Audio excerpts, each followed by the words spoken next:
नमस्कार प्रिय मित्रों, मैं ज्योतिषकार कमल आप सबका हार्दिक अभिनंदन करता हूं आपके अपने इस प्यारे यूट्यूब चैनल एस्ट्रो कमल में।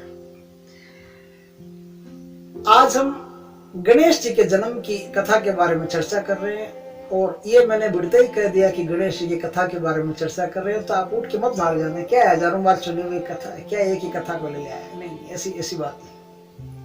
हजारों बार आपने कथा नहीं सुनी, कहानी सुनी, और कहानी और कथा में क्या फर्क होता है वो आज पता चलेगा। आज परमात्मा जो कृपा करके इस शरीर के मुंह से, इस वाणी से आपको जो सुनाएगा वो अद्भुत होगा। इसलिए मेरा निवेदन है कि आप चैनल छोड़ के भागे नहीं। ये नहीं कि बस थोड़ा सा देख लिया और गए अपना काम कर लिया। नहीं, हिंदू धर्म, सनातन धर्म, उसके लिए ये वीडियो अत्यधिक आवश्यक है। आवश्यक नहीं होता तो मैं बनाता ही नहीं, मुझे जरूरत ही नहीं पड़ती, क्योंकि परमात्मा कृपा करता जाता है। मैं बर्तन नीचे बिछा के रखता हूँ, सारे बर्तन भरते रहते हैं। अब बर्तन भरते रहते मैं करूँ क्या? मैं इन बर्तनों का समाज में बांट दूं। जो सनातनी है, जो सनातन से प्रेम करते हैं, ईश्वर से प्रेम करते हैं, उनको बांट दो। क्या है कि विश्व में एक पहली इलॉजिकल कहानी है, पहली इलॉजिकल घटना है जो इतनी अवैज्ञानिक है, इतनी अवैज्ञानिक है कि जिसमें विज्ञान से दूर दूर तक कोई लेना देना नहीं है। एक आदमी अपने बेटे का सर काट देता है, उसके सर के ऊपर हाथी का सर चेप देता है, मनुष्य के धड़ के ऊपर हाथी का सर चेप देता है। बिल्कुल इलॉजिकल कहानी, और दुनिया इसकी हंसी नहीं उड़ाएगी तो क्या उड़ाएगी? क्योंकि कहानी की तो हंसी उड़ाएगी। कहानी तो होती है बच्चों को रात में पटाकर सुलाने के लिए, इसलिए कहानी है। आप कहानी को धर्म बना करके चलोगे तो हंसी उड़ेगी, लेकिन धर्म जो है वो कहानी नहीं है। ये आपके बच्चों को सुलाने की कहानी नहीं है कि माता पार्वती नहा रही थी और मेल उतारा और मेल से पुतला बनाया, पुतले की गर्दन काट दी, हाथी का चेप दिया, ये कर दिया, वो कर दिया। आपके बच्चों को सुलाने की कहानी नहीं। धर्म आपको सुलाने के लिए नहीं, धर्म आपको जगाने के लिए होता है, और जगाने के लिए कहानियां नहीं, कथाएं काम करती है। और ये जो कथा है, ये कथ्य है, वो सत्य से प्रेरित है। इस कथ्य के भीतर जो सत्य है उस तक आज हम पहुंचने का प्रयास करेंगे। अगर आप मेरे साथ हो तो हम सब उस सत्य तक पहुंचेंगे।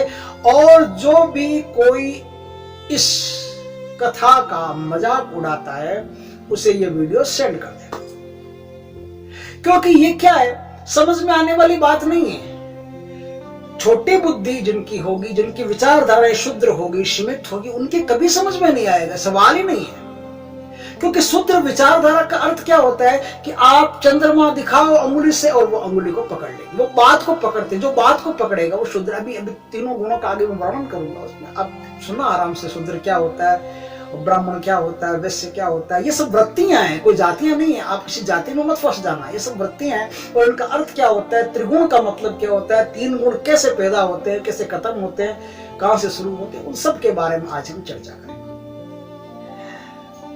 एक गुरु एक आश्रम में रहता था। उस आश्रम में एक शिष्य आया। शिष्य आकर के शिष्य ने कहा कि गुरुदेव, मुझे ब्रह्म ज्ञान की प्राप्ति करनी है, मैं आपके गुरुत्व में रहना चाहता हूं, मुझे आपका सानिध्य चाहिए, आपका आशीर्वाद चाहिए। गुरुजी ने कहा, बेटा आओ, आराम से आश्रम में रहो और मैं तुमको ब्रह्म ज्ञान की उपलब्धि कराऊंगा, तुम यहाँ रहो, तबीयत से रहो, कोई दिक्कत नहीं है, लेकिन एक काम करो। बोले हाँ गुरुजी, क्या काम बताइए, आज्ञा दीजिए आप। बोले कोई आज्ञा की बात नहीं, ये कमंडल उठाओ और मेरी जो आश्रम है उस रास आश्रम के पीछे एक मस्त सुंदर झील है, उस झील में से जाके एक कमंडल पानी का भर के ले आओ। शिष्य ने कहा अभी जाता हूं, इसमें क्या, ये तो 2 मिनट का काम नहीं। शिष्य भागा भागा, दौड़ा दौड़ा, गुरुजी की कृपा हुई, पहली बार तो कोई काम दिया। आने के बाद में गुरु शिष्य गया, चारों तरफ देखा, कहीं कोई झील है ही नहीं, कोई झील दिखाई नहीं दी। चारों तरफ पत्ते पत्ते बिखरे पड़े, पेड़ ही पेड़, और हवाओं से पेड़ झूल रहे हैं और मस्त अपनी पेड़ मस्ती में गाने गा रहे हैं, पक्षी कलरव कर रहे हैं, लेकिन झील दूर दूर तक दिखाई नहीं दी। शिष्य भागा भागा आया, आकर के गुरुजी से पूछता है, गुरुजी मजाक करने के लिए पहला ही दिन मिला, पहला ही शिष्य मिला, नहीं मिला। बोले क्या बात है बेटा, कैसा मजाक? बोले मजाक तो ये है कि आपने मुझे पानी लाने के बजाय में तो कमंडल खाली लेके आए, वहां तो कोई झील दूर दूर तक दिखाई नहीं देती है। बोले यही मैं तेरे को सिखाना चाहता हूँ। चल मेरे साथ चल। गुरु जी शिष्य को अपने साथ लेकर के गए और उन्होंने कहा कि यहाँ जो ये पत्ते है ना, ये पत्ते थोड़े से हटा। उसने जैसे पत्ता हटाया, पत्ते के नीचे मस्त सुंदर कंचन जैसा एकदम पवित्र गजब का जल, और मीठा देखो तो अमृत फैल हो जाए, और पारदर्शिता जल की देखो तो कितनी मधुर, कितनी मस्त, क्या बात है। ऐसा जल तो उसने आज तक अपने नल में नहीं देखा होगा, नदी में नहीं देखा होगा, कुएं में नहीं देखा होगा, कहीं भी नहीं देखा होगा। इतना प्यारा, इतना मधुर जल उस झील में। गुरु ने कहा बेटा ये शास्त्र है ना, ये शास्त्र तुझे ऐसी ही झील के रूप में मिलेंगे। तू अगर पत्तों से ढका हुआ समझ करके रवाना हो गया तो शास्त्र तुझे बुला के नहीं कहेंगे कि बेटा आप पत्ते उठा और हमें देख। नहीं, शास्त्र पलट के तुझे कभी नहीं कहेंगे। और तूने अगर पत्ते हटाना शुरू कर दिया तो प्रभु की कृपा से ऐसा सुंदर जल मिलेगा जिसकी तूने कभी कल्पना नहीं की। ये पहला सबक है, ये पहला सबक सीख ले। उसके बाद में तेरा जीवन शास्त्रोक्त जीवन हो जाएगा, वेदोक्त जीवन हो जाएगा, और ऐसा जीवन ही वास्तव में एक मूल्यवान जीवन है। वरना शुद्धत्व का जीवन कोई जीवन नहीं। हम एक सीमित विचारधाराओं में होते हैं तो शुद्धत्व वृत्ति के विचारधारा में होते हैं, और वो कोई जीवन नहीं। वो जीवन तो सिर्फ पैदा हुए मर गए, इससे ज्यादा और कुछ नहीं। जैसे कीड़ा पैदा होता है मर जाता है, इससे ज्यादा और कुछ नहीं। अगर ब्रह्मत्व की यात्रा करनी है तो अपने शुद्धत्व से निकलना पड़ेगा, और शुद्धत्व से निकलना पड़ेगा तो इस चक्रव्यूह को तोड़ने के लिए अभिमन्यु बनना पड़ेगा। बार बार आपको तरह तरह के तीरों का सामना करना पड़ेगा, और इस युद्ध को जीतना पड़ेगा। इस युद्ध को जिस दिन जीत गए, शुद्धत्व की विचारधारा से बाहर निकल गए, तो ब्राह्मणत्व ब्रह्म आपकी प्रतीक्षा कर रहा है। और यह शास्त्र जो है वो इसी तरह से एक झील है। इस झील की पहली कहानी आज हम आपके सामने प्रस्तुत करते हैं, जो शुरू कहानी से होती है आपकी दुनिया से और खत्म कथा तक होती है। मैंने अपने वीडियोस में कथा और कहानी का फर्क बताया है। संसार में जिस तरह से इसको पकड़ा हुआ है वो कहानी है, और आज जो सुनेंगे वो कहानी नहीं कथा है। मैं किसी कहानी को कहने के लिए आपके पास नहीं आया हूं, मैं तो एक कथा को आपके सामने शेयर करने आया हूं।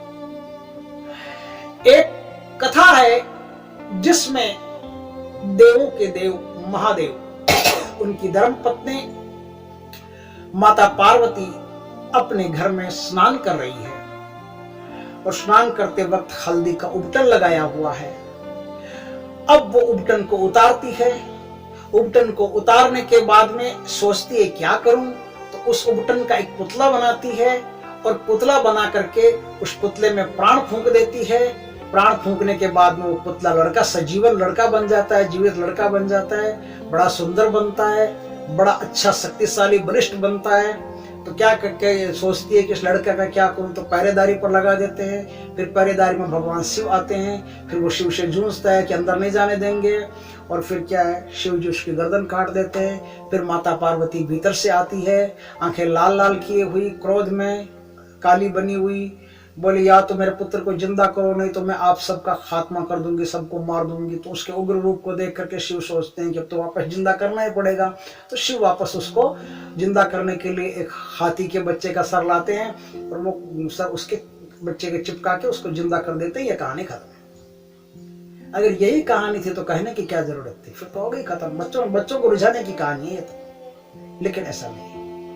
अब हम इस कहानी के गांभीर्य में चलते हैं, इस कहानी की गूढ़ता में चलते हैं। मैं कोई विद्वान नहीं हूं, आप मुझे विद्वान मत समझ रहे। मैं न तो कोई विद्वान हूं न कोई ज्ञानी हूं। मुझे तो परमात्मा ने जो प्रसाद दिया वो प्रसाद मैं आपके साथ शेयर कर देता हूं। मेरा इसमें कुछ भी नहीं है। कैलाश पर्वत, उस पर्वत के ऊपर,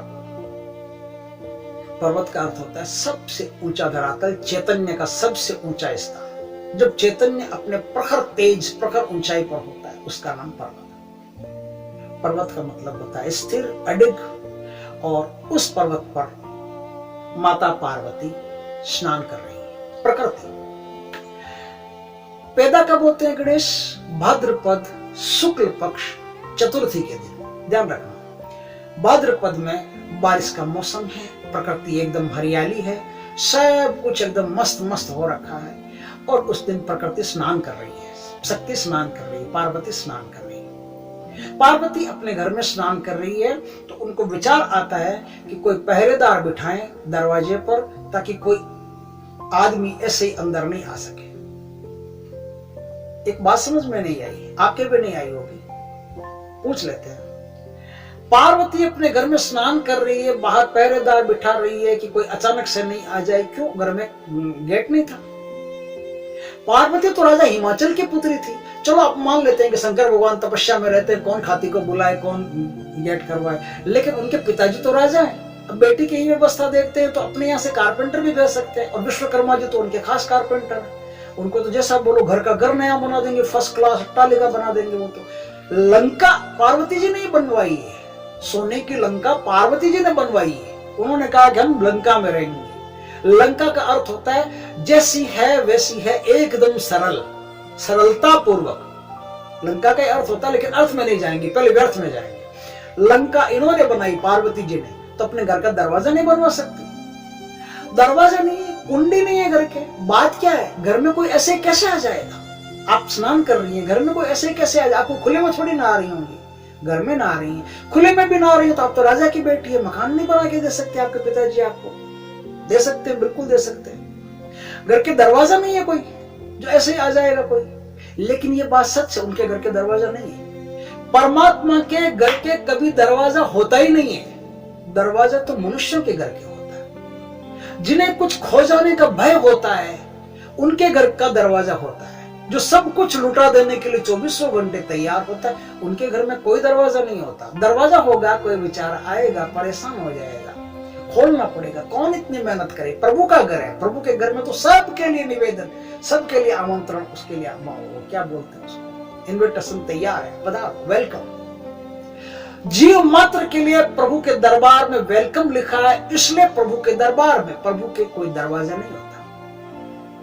इसलिए पार्वती को समस्या हो रही है। समस्या तो इसीलिए हो रही है कि दरवाजा नहीं है, तभी तो दरवाजा नहीं है, तभी तो समस्या हो रही। दरवाजा होते तो समस्या होने की बात ही क्या, पहरेदार की जरूरत ही कहां पड़ती। अब पहरेदार क्यों पैदा होते हैं, इस पर चर्चा करते हैं। पार्वती जी स्नान कर रही है। स्नान करते करते करते करते मेल उतरा शरीर का, उस मेल से पुतला बनाया, उस पुतले में प्राण फूंका, लड़का बन गया। कितना मेल उतारा होगा? एक स्त्री, आप भी माताएं बहनें नहाती हैं, रोज नहाती होंगी, कितना मेल उतर सकता है? एक आदमी जितना बड़ा पुतला बना सकते हो आप मेल से? कोई पुतला आज तक उस मेल से बना है? कोई बना सकता है ऐसा पुतला? नहीं, कोई ऐसा पुतला मेल से नहीं बना सकता। आप कहोगे कि भगवान है, हमारे भगवान के साथ छेड़खानी करता है, ये पापी है, अत्याचारी है, ये सब बकवास रहने दो, बात को ढंग से सुनो। कोई स्त्री कितनी दिनों बाद में नहाए, चाहे 15 दिन, 20 दिन, 6 महीने, साल भर, 2 साल भर, कितने दिनों बाद में नहाए, कितना ही उपटन लगा ले, इतना उपटन नहीं हो सकता, शरीर से उतरा हुआ इतना मेल नहीं हो सकता कि उससे आदमी के बराबर का एक पुतला खड़ा किया जा सके। इस मेल का अर्थ है, क्योंकि गणेश की कथा मेल से शुरू होती है और मेल पर खत्म होती है। मेल का अर्थ होता है अस्पष्टता, और मेल का अर्थ होता है प्रभु से मिलन। गणेश की कथा मेल से शुरू होती है और मेल पर ही खत्म होती है। ध्यान रखना, मस्त कथा है, जाना मत छोड़ के। गणेश की कथा मेल से शुरू होती है। कैसे मेल से शुरू होती है? कि प्रकृति जब अकेली होती है तो उसमें कुछ अस्पष्टता पैदा होती है। अस्पष्टता पैदा होती है, अस्पष्टता का नाम मेल है। मेल किसका नाम है? अस्पष्टता का। कलमश कहते हैं, कलयुग, मेला युग। ये सब कुछ साफ साफ नहीं दिखता, कुछ धुंधला धुंधला दिखता। धुंधला धुंधला दिखता कब है? जब गणेश पैदा होता है उसके बाद दिखता है, पहले नहीं दिखता। ध्यान रखना। पार्वती स्नान कर रही है तो मेल से बच्चा पैदा होता है। मेल से बच्चा पैदा होता है, तब पार्वती के मन में पहरेदारी करवाने का ख्याल आता है, नहीं तो ख्याल नहीं आता। बच्चे का उपयोग करना, इसलिए पहरेदारी का ख्याल आता है। अब ये बच्चा है कौन? पहरेदारी भी हो गई, मेल से पैदा भी हो गया, लेकिन बच्चा है कौन? ये बच्चा बुद्धि है। बुद्धि समझ गए ना? बुद्धि, कॉन्शियसनेस, बुद्धि, आदमी की बुद्धि, वो गणेश। पार्वती बुद्धि पैदा करती है। बुद्धि हमेशा मेल से ही पैदा होती है। ऐसे पैदा होती है कि आपके सामने जब कुछ अस्पष्ट अस्पष्ट सा दिखने लगे, धुंधला धुंधला सा दिखने लगे, मेला मेला सा दिखने लगे, तब आप अपनी बुद्धि का प्रयोग करते हो, तब बुद्धि जनरेट होती है, तब बुद्धि पैदा होती है। आप जब मैल में होते हो, सब कुछ आपके सामने धुंधल का होता है, तब बुद्धि पैदा होती है और वो बुद्धि आगे रास्ता बनाती है, क्योंकि बुद्धि का काम है तीक्ष्णता, तर्क, अग्र, उन्हें कहते कुशाग्र बुद्धि है। कुशाग्र बुद्धि का मतलब क्या होता है? पैनी बुद्धि है, तीखी बुद्धि। वो तीखी होती है इसलिए आगे चलती है और आगे से रास्ता बनाती जाती है। इसलिए बुद्धि हमेशा द्वैत करती है, दो टुकड़े करती है। हर चीज के बुद्धि दो टुकड़े करती है। एनालिसिस करना हो, विवेचन करना हो तो बुद्धि काम करती है। मेल होगा तो बुद्धि पैदा होगी, मेल नहीं तो बुद्धि नहीं। जब मेल पैदा होगा तब बुद्धि पैदा होगी और बुद्धि मेल को छांट करके स्पष्टता को जाहिर करेगी, स्पष्टता को उजागर करेगी। एक बच्चा पढ़ता है, उसे समझ में नहीं आता क्या पढ़ रहा है, तो अपनी बुद्धि का प्रयोग करता है। बुद्धि का प्रयोग करते करते उसे समझ में ना आने लगता है। सामने सब कुछ पहले धुंधल का होता है, कुछ भी साफ नहीं होता, लेकिन जैसे जैसे वो बुद्धि का तेज प्रयोग करता है सब साफ होता जाता है, उसे पता चलता है हाँ प्रकाश पैदा हो गया। बुद्धि प्रकाश पैदा करती है, अंधकार से प्रकाश की तरफ गमन करवाती है मनुष्य। आपके चित्त में जो अंधकार है उसको हटा करके प्रकाश की तरफ आपको ले जाने वाली जो शक्ति है उसका नाम बुद्धि। तो पार्वती जी बुद्धि को पैदा करती है। पार्वती जी कहीं कोई स्त्री नहीं है, ऐसा नहीं कहीं कोई घर में स्त्री रहती है और उसने एक बच्चा पैदा कर लिया, नहीं। समूल प्रकृति का नाम पार्वती है और परमात्मा का नाम शिव है। परमात्मा और पार्वती के साथ ये घटना चित्रित की गई है। ये घटना आप लोगों के लिए एक कथा के रूप में प्रस्तुत की गई है कि आप ऐसा समझें और ये मैं कथा दूंगा तो आप कभी न कभी इसको उजागर करके समझ जाएंगे। अब जब बुद्धि पैदा होती है तो भय पैदा होता है। भय हमेशा ही बुद्धि में पैदा होता है। जो आदमी बौद्धिक नहीं है वो भयभीत भी नहीं है। जिस आदमी में रत्ती पर बुद्धि नहीं है वो रत्ती पर भी भयभीत नहीं है। भयभीत वही हो सकता है जो बौद्धिक हो। जितना ज्यादा छोटा बच्चा होगा उतना कम भयभीत होगा और बच्चा जैसे जैसे विकसित होने लगेगा वैसे वैसे उसमें भय की मात्रा भी बढ़ने लगेगी, है ना? क्योंकि बुद्धि बढ़ रही है। भय कोई जरूरी नहीं है कि बुद्धि से होता है, कभी कभी बिना बुद्धि के भी भय होता है, लेकिन उस भय की क्वालिटी अलग है। वो संसार को, अपने संसार को छोड़ने का भय होता है। अपने संसार में आप भयभीत तभी हो सकते हो जब आप बुद्धिमान हो सकते हो। बुद्धिमान आदमी ही भयभीत हो सकता है और भयभीत आदमी ही अपने घर में चौकीदार रखता है। आप अपने घर में चौकीदार रखते हो तो इसका मतलब है कि आपको किसी न किसी चीज से कहीं न कहीं खतरा है। खतरा है तो ही चौकीदार नहीं रखोगे, नहीं तो चौकीदार नहीं रखोगे। लोग कुत्तों को पालते हैं अपने घर में, एक हथियार के रूप में पालते हैं। कुत्ते को ट्रेनिंग दी जाती है। कुत्ते को क्या ट्रेनिंग दोगे? कुत्ते को कुत्ते से ज्यादा क्या बनाओगे? लेकिन नहीं, कुत्ते को कुत्ते से ज्यादा सेंसिटिव बनाया जाता है। कुत्ते को कुत्ते से ज्यादा वफादार बनाया जाता है। कुत्ते को कुत्ते से ज्यादा सेंसिटिव बनाया जाता है, इसलिए कि कुत्ता खेलने ही नहीं खाली हथियार के रूप में भी काम में आ सके घर में। इसलिए आप देखना कि अमीर कुत्ता पालते हैं और गरीब के घर में कुत्ता पलता है। गरीब के घर में कुत्ता गरीब की रोटी से निस्वार्थ भाव से पलता है, इसलिए कुत्ता स्वाभाविक होता है। लेकिन अमीर के घर में जो कुत्ता है वो स्वाभाविक नहीं, वो अस्वाभाविक कुत्ता हो जाता है। उसकी नेचुरलिटी खोने लगती है, उसकी प्राकृतिकता नष्ट होने लगती है और वो मनुष्य के साथ रह रह के उनके गुण सीख करके अपनी स्वाभाविकता खोता जाता है और मनुष्यों की स्वाभाविकता को पकड़ता जाता है।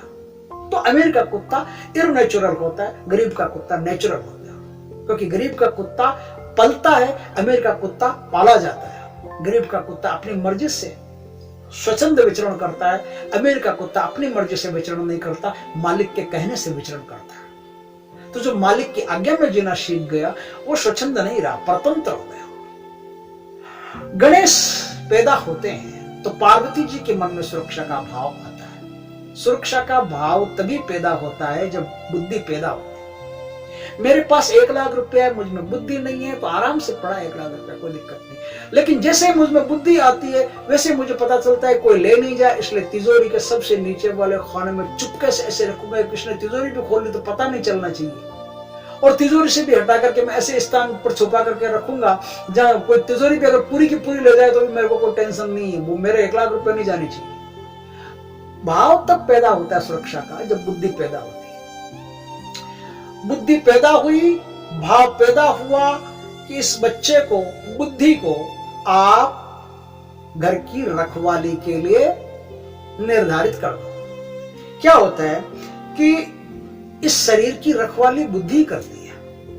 5 इंद्रियां, पांचों इंद्रियों से बुद्धि ही अपनी रखवाली करती है। आंख देखती है तो देखने के बाद में कौन सी चीज आपके घर में आनी चाहिए, कौन सी नहीं आनी चाहिए, बुद्धि निर्धारित करती है। क्योंकि बुद्धि देखती है और बुद्धि निर्धारित करती है, वो मन को बताती है कि ये सांप है, ये घर में नहीं आ जाए, ध्यान रखना, घर के दरवाजे बंद करो। ये चोर है, डाकू सा लग रहा है, ये घर में नहीं आ जाए, इसको दूर ही रहने दो। तो ये रखवाली करने का, पहरेदारी करने का काम बुद्धि करती है। बुद्धि 5 इंद्रियों का साथ लेकर के पहरेदारी का काम करती है, रखवाली का काम करती है। तो बुद्धि सुरक्षा प्रदान करती है। बुद्धि सुरक्षा तो प्रदान करती है, लेकिन बुद्धि का एक काम है, बुद्धि एनालिसिस किए बिना, विवेचन किए बिना, परिचय लिए बिना, पहचाने बिना किसी को भी भीतर नहीं आने देगी। आपके घर में कोई भी आदमी आएगा, बुद्धि कहती है कौन है पता करो, तो आप खड़े हो जाओगे, कौन भैया, क्या चाहिए? वो कहेगा कि मैं आपके जी नाना का, मामा का, काका का बेटा, मासी का बेटा हूं। अच्छा, हमारे इससे इतने लंबे रिश्तेदार हो, तो फिर पता करो, फिर पूरी डिटेल लोगे आप, कौन से आया है, बाहर ही, अंदर नहीं, पूरी डिटेल लोगे। पूरी डिटेल में अच्छी तरह से जान लोगे कि हाँ ये वही आदमी है जो हमारा सही आदमी, तो ही आप उसे भीतर आने दोगे। एनालिसिस के बिना बुद्धि, जाने बिना बुद्धि, परिचय के बिना बुद्धि किसी को भी चित्त के भीतर नहीं आने देती। पहले परिचय प्राप्त करती है, फिर उसको भीतर आने देती है। पार्वती जी ने गणेश जी को लगा दिया गेट पर। अब देखना, यहां से कलाकारी शुरू होती है। गणेश जी हाथ में दंड लेकर के गेट पर बैठ गए कि कोई आ नहीं सकता। और महाकाल यानी मृत्यु, महामृत्यु, परमात्मा शिव, महामृत्यु, 3 डायमेंशन ऑफ गॉड, भगवान के 3 रूप ऐसे हैं जो आपको महसूस हो सकते हैं। उन 3 रूपों में एक मूर्ति के जैसे 3 मुंह हो, उनमें से एक मुंह है, वो है मृत्यु का मुंह जो परमात्मा शिव का मुंह है। दूसरा मुंह है पालन पोषण का मुंह जो भगवान विष्णु का मुंह है। और तीसरा मुंह है जनरेशन का मुंह, पैदा करने का मुंह, जनरेट करने का मुंह, वो है भगवान ब्रह्मा का मुंह। एक ही मूर्ति, एक ही ब्रह्म के 3 अलग अलग रूप हैं, 3 अलग अलग मुंह हैं, लेकिन चीज एक ही तीनों। अगर मैं विष्णु कहूं तो उसका मतलब शिव है, शिव कहूं तो उसका मतलब विष्णु है, विष्णु कहूं तो शिव कहूं तो दोनों कहूं तो उसका मतलब ब्रह्मा है। तीनों एक दूसरे से कहीं भी अलग नहीं है, 3 नहीं है, एक है, लेकिन काम अलग अलग होने से तीनों का अलग अलग नाम आप ले सकते हैं। शिव आते हैं, महाकाल स्वयं आते हैं, लेकिन बुद्धि का तो काम है कि आपको भीतर कैसे आने दें। भीतर नहीं आने दे सकते। भीतर इसलिए नहीं आने दे सकते कि बुद्धि पहचाने बिना किसी को जाने नहीं देती। और महाकाल परेशान इसलिए है कि मुझे बुद्धि से नहीं जाना जा सकता। बुद्धि 3 गुणों में लिपटी रहती है। बुद्धि त्रिगुणात्मक है। बुद्धि के पास 3 शक्तियां हैं, 3 गुण हैं। उन 3 गुणों में बुद्धि विचरण करती रहती है। और परमात्मा शिव गुणातीत है, उनमें गुण अड़ता नहीं। गुण से परमात्मा के पास नहीं पहुंचा जा सकता। सारे गुण छोड़ते हैं आदमी तो परमात्मा के पास पहुंचते हैं। अब ये सारे गुण कैसे छोड़ते हैं, इसके बारे में अब थोड़ी सी चर्चा आगे कर लेते हैं। 3 गुण कौन से हैं, गुणों का अर्थ क्या है, त्रिगुणातीत कौन है, त्रिगुणातीत का अर्थ क्या है, गुणी का अर्थ क्या है, त्रिगुणमयी का अर्थ क्या है, उन सब बातों पर थोड़ी सी चर्चा कर लेते हैं। आप जाइएगा मत, ध्यान से बने रहिएगा, क्योंकि ये चर्चा सुनेंगे तो ही गणेश की कथा आगे समझ में आ सकती है, नहीं तो नहीं आए। प्रकृति में 3 गुण हैं, ये पूरे ब्रह्मांड में एक साथ विचरण करते हैं। इनमें हर व्यक्ति में थोड़ी थोड़ी, कभी किसी में अधिकता, कभी किसी में कमी, कभी अधिकता कभी कमी बनी रहती है, चलती रहती है। समझते हैं कि पहला गुण कौन सा है। इस सृष्टि का पहला गुण है रजोगुण। रजोगुण का अर्थ होता है जहां से चीज ग्रो करती है, उगती है, उसको रजोगुण कहते हैं। रजोगुण रज का गुण है, रेत का गुण है, रज का गुण। इसलिए आपने देखा होगा कि जो राजा होते हैं, राजा उन राजाओं को रजोगुणी बोला जाता है। राजा रजोगुणी है। रजोगुणी मतलब राजा में रेत का गुण है, रज का गुण है, इसलिए राजा रजोगुणी। जहां से चीज स्टार्ट होती है, जैसे एक छोटा सा बीज भूमि से निकलता है, तो उस निकलने की जस्ट प्रक्रिया जो होती है उसको रजोगुण कहते हैं। जहां से चीज स्टार्ट होती है उसका नाम रजोगुण। तो राजा रजोगुण से युक्त होता है, रेत का गुण राजा के पास होता है। रेत का गुण कैसे कि एक आदमी जैसे ही राजा बनता है तो राजा बनने के उसमें क्षत्रिय तो होगा, तो की बात कर रहा हूं, क्षत्रिय जो होगा, राजा जो होगा, उसमें यह गुण होगा। तो राजा जैसे ही बनेगा सबसे पहला काम उसका क्या होगा, रेत इकट्ठी करना। ये कोई गली मोहल्ले की रेत नहीं, रेत इकट्ठी करने का मतलब है सीमाओं का विस्तार करना। वो पहला काम ही ये करेगा, सीमाओं का विस्तार करेगा। जैसे ही कोई राजा बनेगा, थोड़ी शक्ति प्राप्त हुई, पहला काम ये कि सीमाओं का विस्तार करना। एक राजा हमेशा सीमाओं के विस्तार में लगा रहेगा। उससे पूछो क्या करोगे तुम सीमाओं का, तुम्हारे पास इतना राज्य बहुत, ऐसे शांति क्यों नहीं रहते? लेकिन रह नहीं सकता, पूरी पृथ्वी उसके अंदर भीतर जमा है, उसका निर्माण रज से हुआ है। रज उसको आकर्षित करता है, खींचता है अपनी तरफ, पूरी पूरी पृथ्वी उसको खींचती है अपनी तरफ। इसलिए आपने देखा नहीं, लोग अश्वमेध यज्ञ करते थे राम जी के समय में, और पता नहीं किस किस के समय में शास्त्रों में आता है अश्वमेध यज्ञ करते थे। किस लिए करते थे अश्वमेध यज्ञ की? क्या जरूरत है? अपने राज्य में हो, आराम से बाजरी उगाओ, गेहूं उगाओ, आराम से सब चीजें दो, आराम से खाओ पियो, मौज करो। क्या जरूरत क्या लोगों को मार काट करने की, पृथ्वी फैलाने, पृथ्वी कब्जा करने की? इतनी क्या जरूरत है तुमको? इतनी ज्यादा सीमाओं का करना क्या है?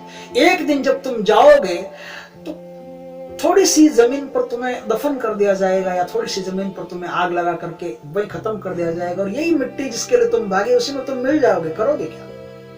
लेकिन ये उसे खुद नहीं पता कि मैं क्या करूंगा। वो तो रजोगुणी है, वो तो रज से पैदा हुआ है, रज उसको खींचता है, बार बार अपनी तरफ खींचता है, रजोगुण उसे अपनी तरफ बार बार खींचता है, इसलिए वो भी बार बार दौड़ता है घोड़े लेकर, हाथी लेकर।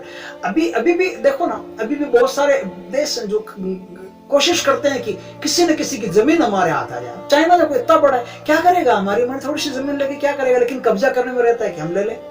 ये राजा की फितरत है, रजोगुणी राजा है, इसलिए फितरत है। राजा जब भी युद्ध करेगा, दो राजा आपस में युद्ध करो, उसमें कोई दिक्कत नहीं, दो राजा युद्ध करेंगे, राजा युद्ध करते हैं तो मातृभूमि की जय बोलते हैं। भूमि की जय क्यों बोलते हो यार? भगवान की जय बोल लो, गणेश जी की, कार्तिक स्वामी की, राम जी की, किसी और की जय बोल लो। लेकिन पहला सवाल यही है, जब राजा युद्ध करेंगे तो जय मातृभूमि की। मातृभूमि की जय का मतलब क्या है यार?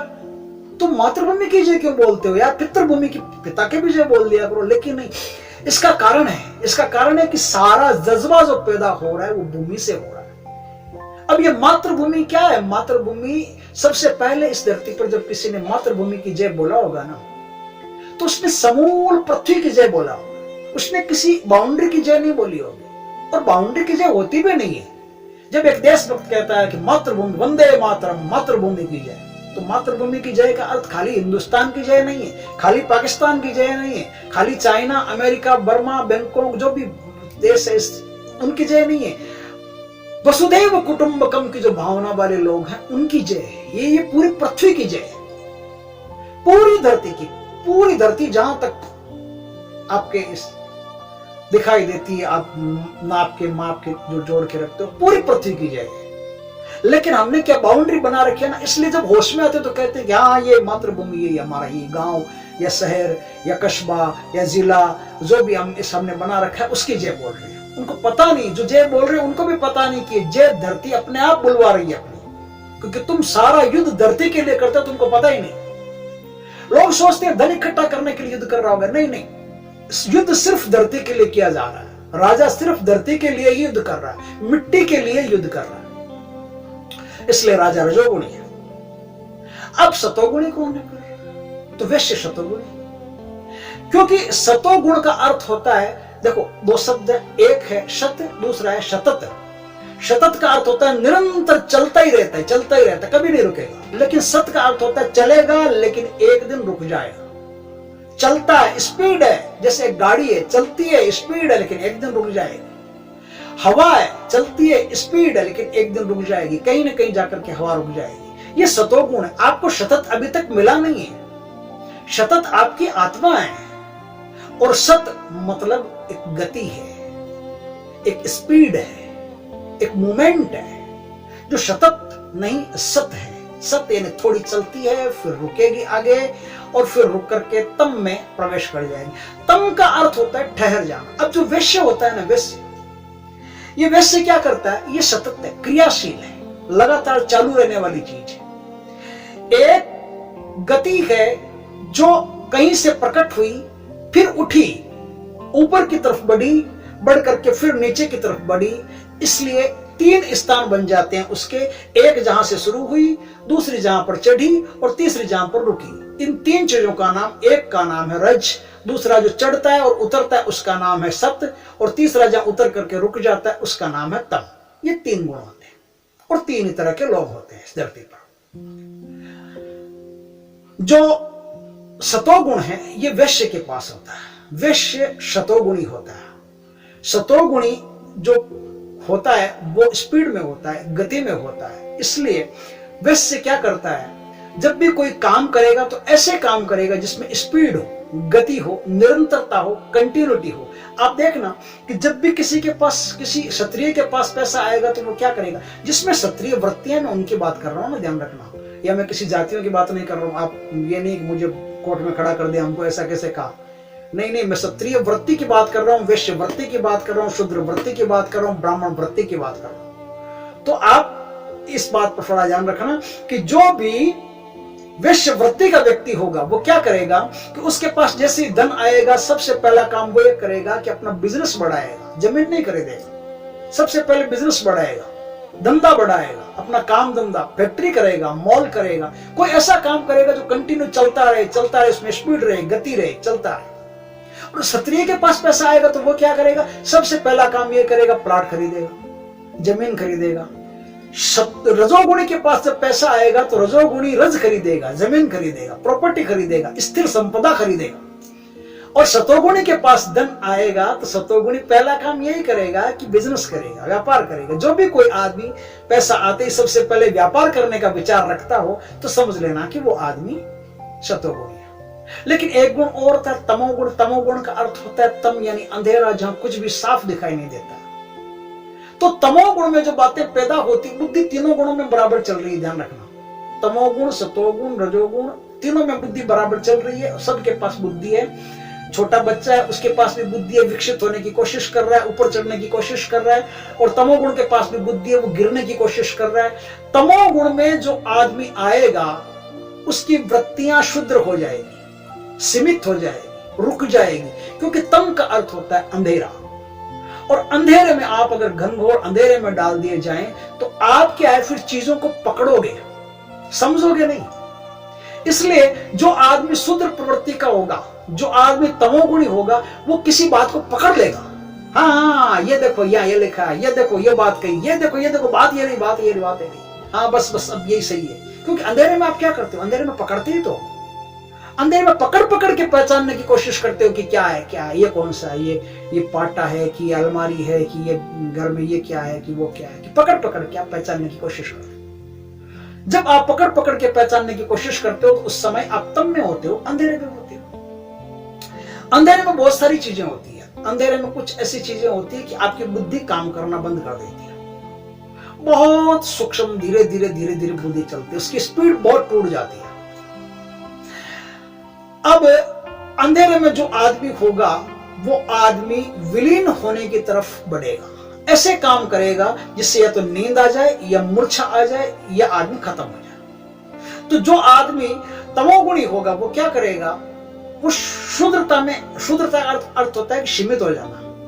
उसकी जो स्पीड है वो सीमित हो गई, वो ज्यादा आगे नहीं बढ़ सकता। अंधेरे में कोई आदमी ज्यादा आगे नहीं बढ़ सकता, स्पीड टूट जाती है, वो सीमित हो जाता है। तमोगुणी आदमी सीमित हो जाता है, इसलिए शूद्र कहते हैं कि शूद्र आदमी सीमित हो गया, अब आगे नहीं बढ़ पा रहा है, किसी भी प्रकार से आगे बढ़ने का उसके पास कोई उपाय नहीं रहा, क्योंकि बुद्धि में प्रकाश नहीं रहा, उजास नहीं रहा, लाइट नहीं रही।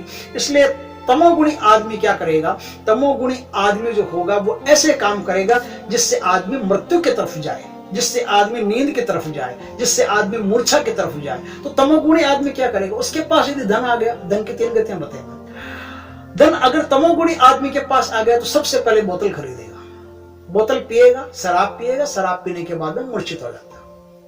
जो आदमी पैसा आते ही सबसे पहले शराब लाता है अपने घर में और शराब पी करके मूर्छित हो जाना चाहता है तो समझो कि वो तमोगुणी है।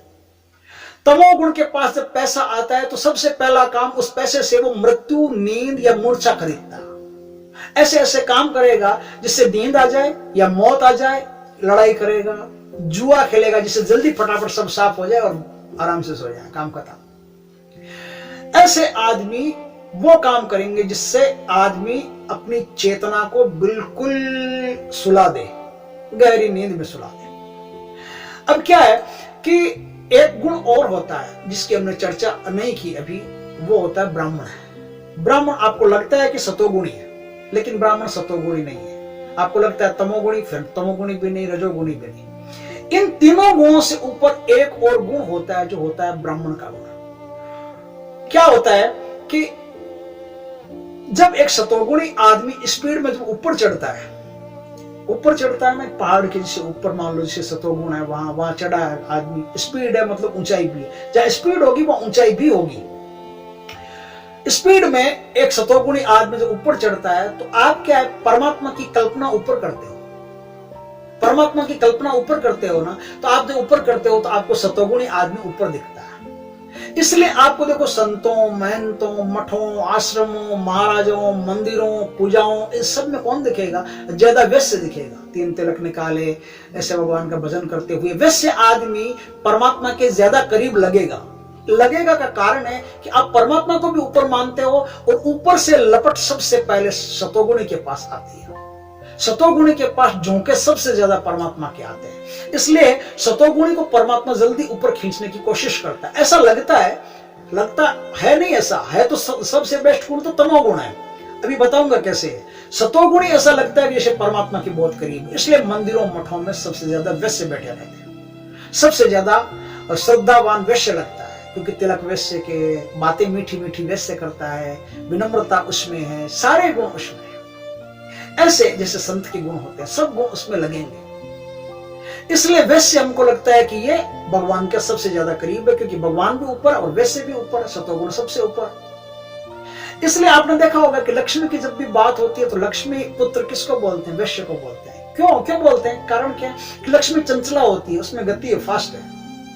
लक्ष्मी में भी गति है और सतोगुणी में भी गति है, तो गति दोनों क्या होता है? साथ पकड़ लेते हैं। 2 साथ चलने वाले बराबर साथ चल लेंगे, लेकिन दोनों में से एक रुक गया तो दूसरा साथ नहीं चल पाएगा। वो जो चलता रहता है वो तो चलेगा ही चलेगा, जो रुक गया वो रुक गया, वो फिर लक्ष्मी उसको छोड़ करके निकल गई। इसलिए लक्ष्मी पुत्र की जब भी बात आएगी तब वैश्य की बात आएगी। कभी क्षत्रिय को लक्ष्मी पुत्र नहीं कहा जाता, चाहे राजा कितने धनाढ्य हों, लेकिन लक्ष्मी पुत्र राजा नहीं होते। हाँ, भूमि पुत्र अगर किसी को कहा जाएगा तो राजा को कहा जाएगा, भूमि पुत्र राजा। राजा की बात आएगी तो भूमि पुत्र, और धन की बात आएगी, लक्ष्मी की बात आएगी तो वैश्य लक्ष्मी पुत्र। क्योंकि लक्ष्मी पुत्र का अर्थ होता है कि वैश्य और लक्ष्मी एक साथ साथ चलते हैं। लक्ष्मी भी चलती है, चंचला है, चलेगी, वो उसका स्वभाव है, एक जगह नहीं ठहरना, भागते रहना। और वैश्य का भी स्वभाव है स्पीड बनाए रखना। दोनों स्पीड में चलते हैं तो दोनों साथ साथ आपको लगते हैं। आपको लगता है कि वैश्य जो है वो लक्ष्मी पुत्र है। लक्ष्मी पुत्र होने का कुल कारण इतना है कि धन की जो गति होती है, धन की जो स्पीड होती है, धन की जो मूवमेंट होती है उसमें भी, और वैश्य की जो मूवमेंट होती है उसमें भी समरसता है, एक रसता है, दोनों बराबर चल रहे हैं। जैसे रेल की पटरियां दोनों बराबर चल रही हैं। आपको लगेगा कि एक वैश्य है वो लक्ष्मी पुत्र है। आपने वैश्य देखा, क्षत्रिय देखा, एक गुण और होता है जो सारे गुणों को पार कर जाता है, वो होता है ब्राह्मण का गुण। ये ब्राह्मण जो मैं बात कर रहा हूं, नहीं किसी जाति की बात नहीं। अब फिर मैं बार बार आपसे अनुरोध करता हूं, क्योंकि आजकल जातिवाद को लेकर के बड़ा लफड़ा है धरती पर, बहुत टंटा चल रहा है, और मैं कोई विद्वान नहीं हूं जो आपको साक्ष्य सबूत सारे दे सकूं। इसलिए आपको ये पहले कह देता हूं कि मैं किसी जाति से संबंधित कोई बात नहीं कर रहा हूं। जब मैं शूद्र कहता हूं तो ये चित्त की वृत्तियों का नाम है, और वैश्य कहता हूं तो चित्त की वृत्तियों का नाम है, और ब्राह्मण कहता हूं तो चित्त की वृत्तियों का नाम है। ये कहीं कोई बाहर की वैश्य शूद्र ब्राह्मण से मतलब नहीं रखता हमको। एक गुण ब्राह्मण का गुण, ब्राह्मण इन तीनों गुणों के ऊपर पैर रख करके चला जाता है। ब्राह्मण परमात्मा में विलीन रहता है, परमात्मा और ब्राह्मण एक ही होते हैं। इसलिए आपको लगता है कि ब्राह्मण सतोगुण से ऊपर चढ़ा है, नहीं, यहां आके सारी गड़बड़ हो गई। ब्राह्मण कभी सतोगुण से ऊपर नहीं चढ़ सकता, क्योंकि सतोगुण से कोई ऊपर चढ़ ही नहीं सकता। परमात्मा की दुनिया में प्रवेश करने के लिए पहला सूत्र है कि तमोगुण को पार करके जाना पड़ेगा। तमोगुण में आप बिल्कुल भी एक जो चिंगारी होती है मैं की, उस एक मैं की चिंगारी को भी आप बुझ जाने दोगे, तब आपके भीतर परमात्मा का प्रकाश प्रस्फुटित होना शुरू होगा। उसकी दुनिया का आपके सामने पर्दा खुलने लगेगा और तब आप तमोगुण से सीधा परमात्मा में प्रवेश कर जाओ। इसलिए तुलसीदास ने कहते कलयुग सम युग आन नहीं जो नर कर विश्वास। कलयुग के समान युग आ नहीं सकता, कोई आदमी विश्वास करे या नहीं करे, कोई आदमी करे नहीं करे मुझे पता नहीं, मुझे पता है, भगवान की कृपा है मुझ पर कि मुझे पता है कि कलयुग के सम युग आन नहीं, कलयुग जैसा ग्रेट युग मिल नहीं सकता। ये कोई टाइम पीरियड की बात नहीं, इतने हजार साल वो, इतने हजार साल वो, नहीं। कलयुग एक खास अवस्था है और उस अवस्था के समान कोई युग नहीं होता। कलयुग का अर्थ होता है बिल्कुल सब कुछ काला हो गया, एकदम डार्कनेस हो गई, लेकिन एक चिंगारी अभी उसमें बाकी है। वो चिंगारी है कि आपको एक गहन कमरे, अंधेरे कमरे में बंद कर दिया जाए, सारी बिजली गुल, एकदम गहन अंधेरा, लेकिन उसमें भी आपको ये पता है कि मैं हूं यहाँ। जब तक आपके अंदर भीतर ये ज्वाला जल रही है, ये चिंगारी बिल्कुल चमक रही है थोड़ी थोड़ी कि मैं हूं यहाँ, तब तक क्या है, तब तक आप उस तमोगुण में पूर्णतया तम में नहीं। पूर्णतया तम में जाने के लिए आपकी वो चिंगारी भी गायब होना जरूरी है कि मैं हूं यहाँ। जब मैं हूं ही नहीं यहाँ, सारा मैं गायब हो जाता है, तो आपका जो मैं है ना, वो मैं ही परमात्मा के रूप में प्रकाशित होना शुरू हो जाता है। और तमोगुण से ही, आपने गौतम नाम सुना, गौतम नारी अहिल्या तारी, गौतम नाम सुना होगा। गौतम का अर्थ क्या होता है? अगर ग्रंथों को देखेंगे तो उनमें तो अर्थ है कि अंधेरे में प्रकाश देने वाला, उसको गौतम कहते हैं। नहीं, गौतम का सही अर्थ ये नहीं है। गौतम का सही अर्थ यह है कि अंधेरे में महाअंधकार पैदा कर देने वाला। गौतम, तम के अंदर भी गो यानी गोपनीयता पैदा कर देने वाला, गुप्तता पैदा कर देने वाला, जो अपने महातम में, अपने अंधकार में, चित्त में प्रबल से प्रबल अंधकार पैदा कर सके, गजब से गजब अंधकार पैदा कर सके, इतना अंधकार पैदा कर सके कि अब मैं का भी पता नहीं चल रहा है कि मैं कहीं हूं क्या। तो वहां से परमात्मा प्रकट होता है। जो गौतम होता है वही परमात्मा को अपने जीवन में प्रकट कर सकता है। तो परमात्मा तम के सबसे ज्यादा करीब है। जो आदमी जितना भयंकर तमोगुण में चला गया और उस तमोगुण में भी गौतम बन गया, वो आदमी परमात्मा के बिल्कुल करीब है। लेकिन लगेगा ऐसा कि पहाड़ पर, ऊंचाई पर जो सतोगुण है, उस सतोगुण से ऊपर आपको ब्राह्मण दिखेगा। ब्राह्मण की बात करोगे, ब्राह्मण, उस ब्राह्मण के ना, समझ गए ना आप बात को, जो ब्रह्म वेता है, ब्रह्म में विचरण करता है, ब्रह्म ही सब कुछ हो गया है, वो व्यक्ति ब्राह्मण है। आपको लगेगा कि सतोगुण के ऊपर है तो ब्राह्मण सतोगुण ही होगा, नहीं। सतोगुण तो तमोगुण को पार करने के बाद में सारे गुणों को पीछे छोड़ देने वाले व्यक्ति का नाम है ब्राह्मण। इसलिए आपने कथा सुनी होगी, कथा में कहते हैं कि लक्ष्मी ब्राह्मणों को श्राप देती है कि मैं तुम्हारे यहां कभी ठहरूंगी नहीं। मैं कहता हूं श्राप देने की जरूरत क्या है? तुम श्राप नहीं देती तो भी कोई तुम्हारा मोल नहीं था। ब्राह्मण जब सारे गुणों से पार हो गया, ऊपर उठ गया, तो अब क्या है कि लक्ष्मी ब्राह्मण के पास जाती है ना, तो ब्राह्मण को न तो कोई खुशी, न चली गई तो कोई दुख, आ गई तो कोई स्वागत नहीं, चली गई तो कोई निंदा नहीं, आई, आ गई, बैठ गई, चली गई, कोई दिक्कत नहीं। जैसे मैं घर में हूं ही नहीं, तुम आओ जाओ कुछ भी करो, तुम्हारी मर्जी।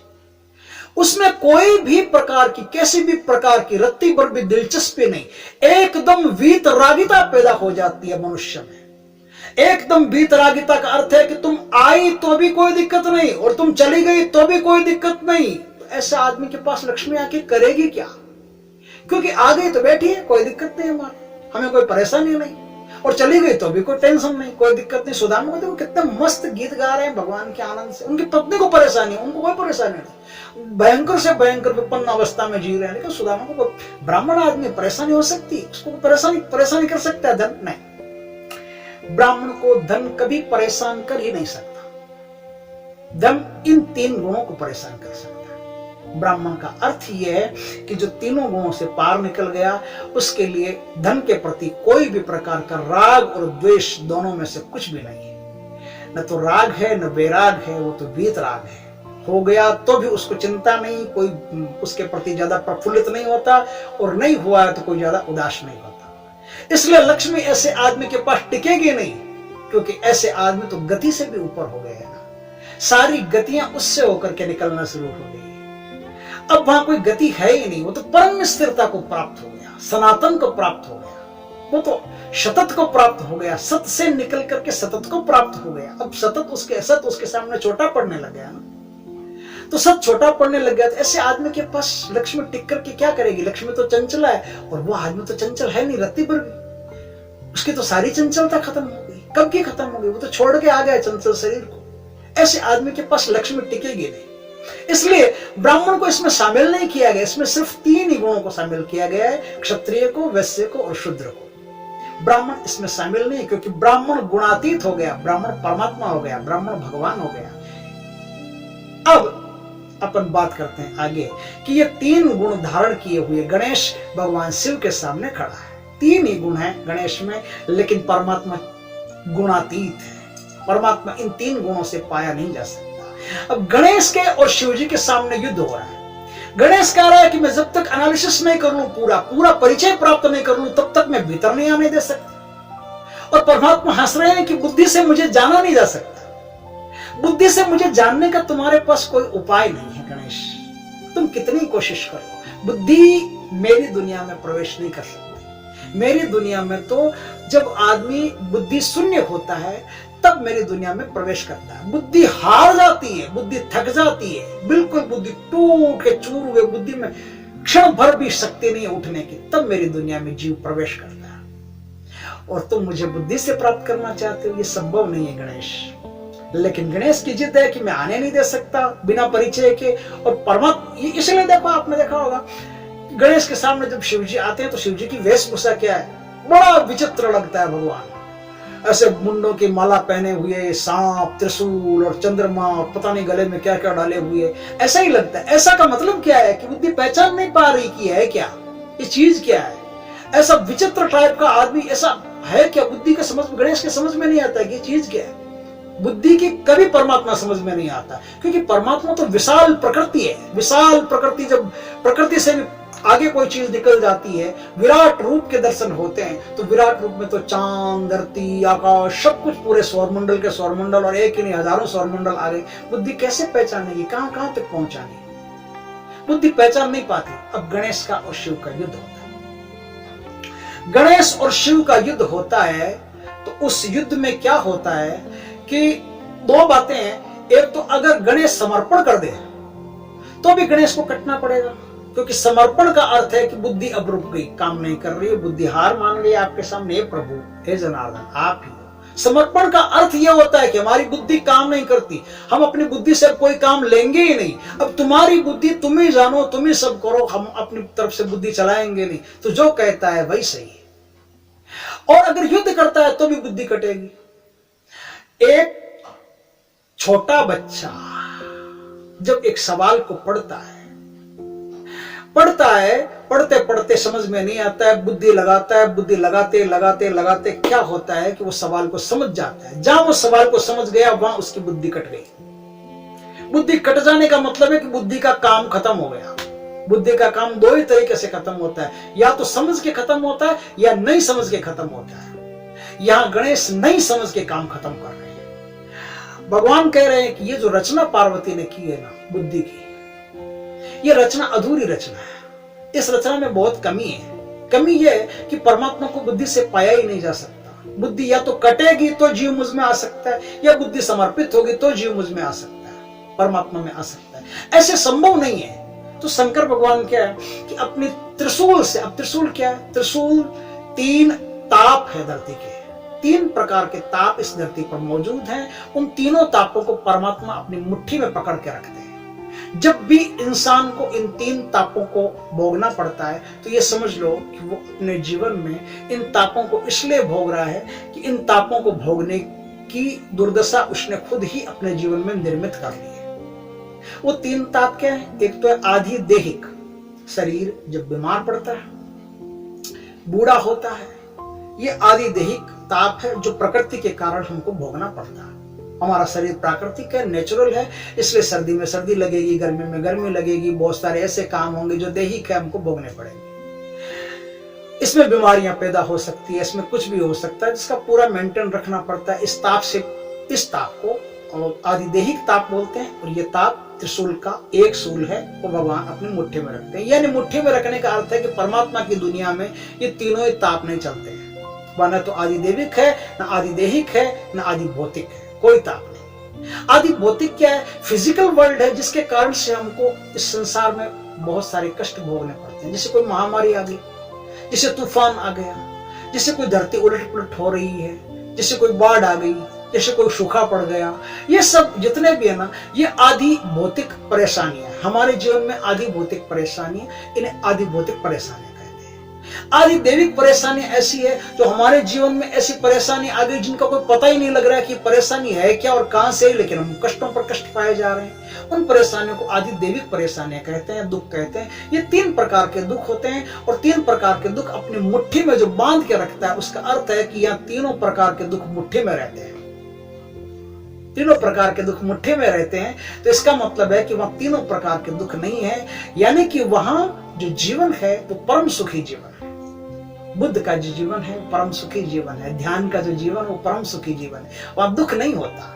दुख से पार की अवस्था जो है, सारे दुखों से पार की अवस्था जो है परमात्मा की अवस्था है। तो परमात्मा बुद्धि पर इस त्रिशूल का वार करते हैं। त्रिशूल का वार करने का अर्थ है कि परमात्मा अपनी इंद्रिय शक्ति से बुद्धि को काट देते हैं। इस संसार में बुद्धि सिर्फ 3 ही शक्तियों से कटती है, आदि दैहिक, आदि भौतिक और आदि दैविक। इन 3 ही कारण से बुद्धि कटती है। अब गणेश का गला कट गया। अब आगे की कहानी और ज्यादा मजेदार है, ध्यान रखना। गणेश का गला कट गया, लड़के का गला कट गया। लड़के का गला कटने के बाद में क्या होता है? बुद्धि कटती है जब किसी की, तो उसे बहुत इरिटेटिंग फील होती है।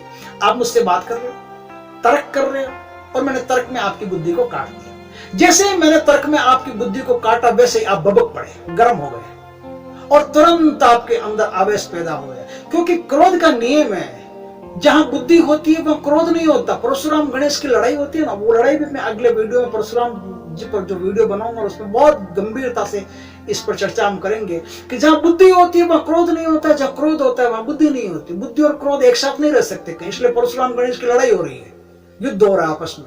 ये सब कथा है ना, ये सब आपको समझाने के लिए आध्यात्मिक चीजें बनाई गई है।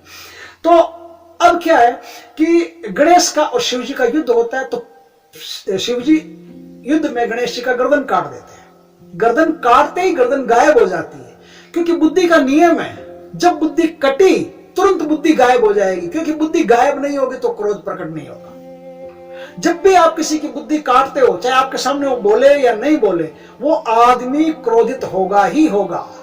आप किसी की बात काटते जाओ, काटते जाओ, काटते जाओ, बुद्धि काटते जाओ, काटते जाओ, काटते जाओ, या तो वो ऐसा होगा कि लट उठाएगा और आपका सर फोड़ देगा, और ये ऐसा होगा कि उसके मन में आपको मर्डर करने के ख्याल तक आने लगेंगे। कुछ कर नहीं सकता, उसकी मजबूरी है, और लोग आसपास बैठे हैं, कर नहीं सकता। लेकिन जैसे बुद्धि कटेगी वैसे ही बुद्धि गायब हो जाएगी, क्योंकि बुद्धि गायब होगी तभी क्रोध पैदा होगा। जब तक बुद्धि गायब नहीं होगी, कटने के बाद भी पड़ी रहेगी, सशक्ति रहेगी, तो भी क्रोध पैदा नहीं होगा, क्योंकि बुद्धि आखिरी कोशिश भी करेगी परमात्मा को जीतने की। हिरण्यकश्यप से लेकर के अभी इसमें आएगा कि 5 महीने तक युद्ध चला। वो क्यों चला अब अभी आगे बताएंगे। तो बुद्धि कटेगी तो क्रोध आएगा। आगे बहुत सारी बातें होंगी, आप जाना मत छोड़ के, मस्त मस्त बातें एकदम। बुद्धि कटेगी तो क्रोध पैदा होगा। छोटे संसार में आप देख लो, अपने संसार में देख लो, कहीं भी देख लो, अगर आपकी बुद्धि कट रही है तो आप में क्रोध पैदा होगा ही होगा, इसमें कोई दो राय नहीं है। पार्वती जी के भीतर अब क्रोध पैदा, प्रकृति में क्रोध पैदा हो रहा है। प्रकृति में क्रोध इसलिए पैदा हो रहा है कि बुद्धि काट दी गई है। सारी बुद्धि जो परमात्मा को रोकने के लिए पहरेदार बिठाई गई थी, सारी इंद्रियों को पार करके परमात्मा भीतर घुस रहे हैं। सारी इंद्रियों पर जो चौकीदार बैठे हैं बुद्धि के, सारे चौकीदार मर गए हैं, काट दिए गए हैं। बुद्धि अब निश्चेष्ट हो गई है, बुद्धि में कोई चेष्टा नहीं बची। और बुद्धि का सर गायब होने का मतलब क्या है? आप समझे? सर गायब, सर जो होता है ना, ये बुद्धि का प्रतीक होता है। बुद्धि का हेडक्वार्टर सर ही है खाली, और धड़ बुद्धि का हेडक्वार्टर नहीं है। तो इसलिए लड़का तो बन गया, लेकिन लड़के का पूरा डिपार्टमेंट ऊपर ऊपर है, खाली यही सर। इसलिए सर गायब हो जाता है। सर गायब होने का मतलब होता है कि सर है ही नहीं, खाली धड़ है। बुद्धि सर हेडक्वार्टर है, इसलिए गणेश का सर कटते ही सर गायब हो गया। और कोई कारण नहीं गायब हो जाने का। यार मेल का बच्चा अगर बनाया हुआ हो पुतले का, सर काट दे तो कहां जाएगा? यही गिर के पड़ जाएगा, उठा के वापस चिपका दो, उसमें क्या है? लेकिन ऐसा नहीं है, कोई मेल बेल का नहीं। मेल का अर्थ दूसरा है, अलग है, वो आप समझेंगे अभी। बच्चे का सर कट गया, पार्वती जी उग्र हो गई। अब बच्चा मुझे तो नया ला के दो भाई, या तो मुझे बच्चा ला के दो, या फिर मैं अब अपने औकात में आती हूँ, आप सबको बताती हूँ कि मैं क्या हूँ। लेकिन अब भैया घर में जब झोड़ होता है, पत्नी जब उग्र हो जाती है, तो पति चाहे कुछ भी करे करना ही पड़ता है। शंकर भगवान ने कहा, भाई गणों, तुम एक ऐसे बच्चे का सर लेके आओ जिसकी मां उसकी तरफ पीट करके सो रही है। ध्यान देना बात, बहुत सारी माएं हैं जो पीट करके सोती है, कोई दिक्कत नहीं उसमें, लेकिन पीट करके सोने का अर्थ क्या है, कौन सी मां का सर ला रहे हैं, क्यों ला रहे हैं, ये सब बड़ी गंभीर बातें हैं। तुम ऐसी मां का सर लाओ जो मां बच्चे की तरफ पीट करके सो रही है। गण जाते हैं, गण ढूंढते हैं, उन्हें एक हथनी मिलती है, हाथी की पत्नी मिलती है, वो बच्चे की तरफ पीट करके सो रही है। गण जाते हैं, हाथी के बच्चे का सर काट के ले आते हैं। क्यों? और कोई धरती पर नहीं होता, जो कोई मनुष्य में कोई ऐसा नहीं है जो पीट करके सोया। बहुत सारी स्त्रियां अपने बच्चे की तरफ पीट करके सोती है। आप पूछ लो, अभी मैं वीडियो बना रहा हूं और आपसे भी रिक्वेस्ट करूंगा कि आप अगर पीट करके सोती है बच्चे की तरफ, तो कमेंट में जरूर लिखना कि पीट करके सोती है। गिनती गिनो तो गिन नहीं सकोगे। सो जाती है, सोने का क्या, कभी बच्चा इधर सो गया, कभी इधर सो गया। पूरी धरती पर एक हथनी मिली आपको सर काटने के लिए, और कोई मिला ही नहीं, कोई मनुष्य मिला नहीं। लेकिन कारण है, बुद्धि पार नहीं पा सकती। लेकिन बुद्धि कट जाती है ना, तब क्या होता है, तब आनंद प्राप्त होता है। परमात्मा कहता है कि मेरे सामने जब बुद्धि बिल्कुल निढाल हो गई, चाहे रावण की बुद्धि रही हो, चाहे किसी भक्त संत की बुद्धि रही हो, ज्ञानी की बुद्धि रही हो, योगी की बुद्धि रही हो, किसी की भी बुद्धि रही हो, रावण की बुद्धि कट के आती है और संत की बुद्धि समर्पण करके आती है। बुद्धि समर्पित हो या कटी हो, अब तो मैं आऊंगा, अब तो मैं प्रकृति के पास आऊंगा, अब तो मैं जीव के पास आऊंगा। क्योंकि जहां बुद्धि नहीं है वहां मैं हूं, जहां बुद्धि नहीं है वहां परमात्मा आएगा ही आएगा। बुद्धि को मैंने काट दिया, और परमात्मा आएगा तो आएगा क्या, आनंद। परमात्मा जहां होगा वहां आनंद होगा, सच्चिदानंद परमात्मा को कहते हैं ना, सच्चिदानंद। जहां बुद्धि नहीं होगी वहां परमात्मा होगा, और परमात्मा तो आनंद का स्वरूप है। तो अब क्या होगा कि गणेश को पुनर्जीवित करना है, तो बुद्धि के रूप में पुनर्जीवित करने का तो मतलब यही है कि फिर भगवान नहीं आएंगे। लेकिन अब भगवान क्या कलाकारी करते हैं कि जो बुद्धि कट जाती है मुझ में, या जो बुद्धि समर्पित हो जाती है मुझ में, उसके जीवन में आनंद पैदा होता है। आनंद पैदा होता है तो हाथी का सर चिपका रखता है। आपको मैं बता दूं कि इस संसार में बहुत सारे पशु ऐसे हैं जो किसी न किसी गुण के द्वारा पहचाने जाते हैं। जैसे एक बच्चा बड़ा बहादुरी पूर्ण काम करता है तो हम नहीं कहते शेर बालक है। एक आदमी मेहनत करता है, अकल नहीं होती, हम कहते हैं गधा आदमी है ना। एक आदमी किसी पर भी किसी को नौच खाने की कोशिश में लगा रहता है, हम नहीं कहते गिद्ध है। किसी चालाक को नहीं कहते बड़ा लोमड़ी का दिमाग है इसका, बहुत चालाक है, लोमड़ी है। ऐसे क्या है, बहुत सारे ऐसे शब्द हैं जो हम कहते हैं किसी पशु के नाम से, उनको प्रतीक मान करके कि ये पशु इस चीज के प्रतीक है। उसी तरह हाथी आनंद का प्रतीक है, मस्ती का प्रतीक है। क्योंकि आनंद को इस धरती पर सबसे करीब शब्द में आप खींच के लाओगे तो हाथी से ज्यादा करीब और कोई शब्द नहीं मिल सकता। कम से कम आनंद अगर आप कहीं ढूंढोगे ना, तो हाथी से ज्यादा आनंद आप नहीं ढूंढ पाते। धरती पर कोई ऐसा आनंद का शब्द नहीं है। बुद्धि से परमात्मा को नहीं पाया जा सकता, लेकिन बुद्धि कट जाती है तो उस पर हाथी का सर यानी आनंद यानी मस्ती का सर आ जाता है। इसलिए परमात्मा क्या, आप देख लो, कोई आदमी कहीं जाता हो मस्ती में ऐसे घूम रहा, आप नहीं कहते मस्त हाथी की तरह घूम रहा है। क्यों भाई, मस्त हाथी क्यों, मस्त कुत्ते की तरह नहीं कहते, मस्त भेड़िए की तरह नहीं कहते, मस्त बिल्ली की तरह नहीं कहते, आप कहते हो मस्त हाथी की तरह घूम रहा है। क्यों हाथी मस्त क्यों है भाई? आप देखना लाफिंग बुद्ध, भगवान बुद्ध को चीन में क्या किया चीन वालों ने। हालांकि वो तो कहते हैं कि कोई अलग बुद्ध की कहानी है, ऐसा कोई आदमी हुआ था, वो ऐसा मोटा पेट का हो गया था इसलिए। लेकिन ऐसा लाफिंग बुद्धा जिसको बोलते हैं ये बुद्ध का ही रूप है। भगवान बुद्ध को चीन में अति मस्त, बहुत मस्त मानते हैं। और चीन वाले ऐसा मानते हैं कि जो आदमी मस्त होता है उसका पेट मोटा हो जाता है, हाथी जैसा हो जाता है। जो आदमी मस्त होता है उसको हाथी की संज्ञा दे दी जाती है, हाथी जैसा हो जाता है। इसलिए हमारे भगवान बुद्ध हाथी जैसे हैं। तो चीन में जिस भगवान बुद्ध की पूजा होती है वो लाफिंग बुद्ध यानी हंसते हुए बुद्ध है, जो हंसता है, मस्त रहता है, आनंद में रहता है, खुशी में रहता है। वो हाथी जैसे शरीर का मान करके उसकी पूजा की जाती है। हाथी जैसे होने का अर्थ यह है कि मस्ती हो जाना।